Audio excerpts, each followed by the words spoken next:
So Dr. Illig kind of went through my normal stump speech, if you will, about what we are, what Flow is. So instead of going through that, I think I'll share a story. And I haven't shared this story much publicly. But the question is, why did I want to do dialysis access? What makes someone want to take a whole vascular surgery practice that can do aortas and carotids, do abdominal work, focus just on dialysis access?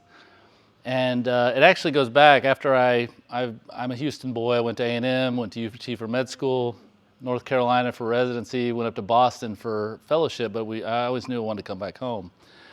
And I started, I'm not going to say which institution in the medical center, but I started as an academic surgeon down there.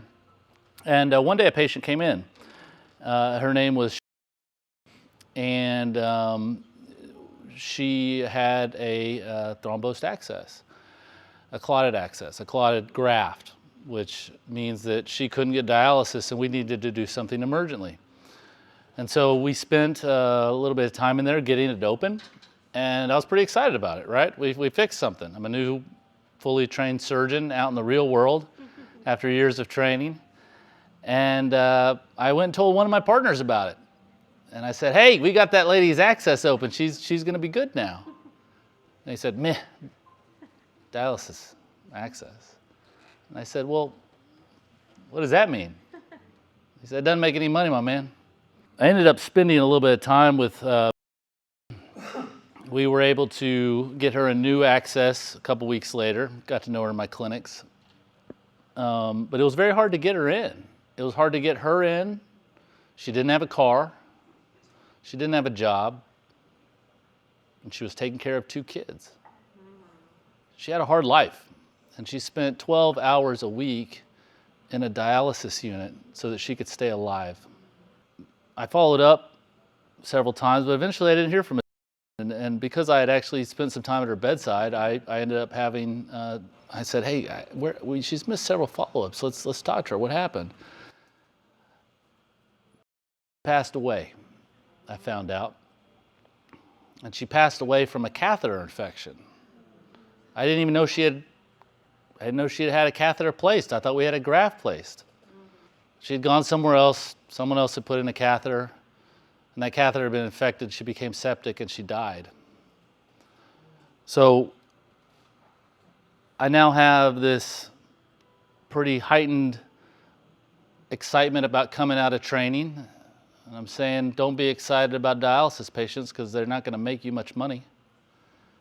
And yet someone died because the system failed them. The system had to change. We're one of now 3, maybe 4, vascular surgery practice composed of vascular surgeons that focus just on the patients that don't make you any money, okay? But what they do provide is an opportunity to save a life, to help someone who is in an absolutely miserable situation. I can't even imagine spending 12 hours a week in a chair, staying alive.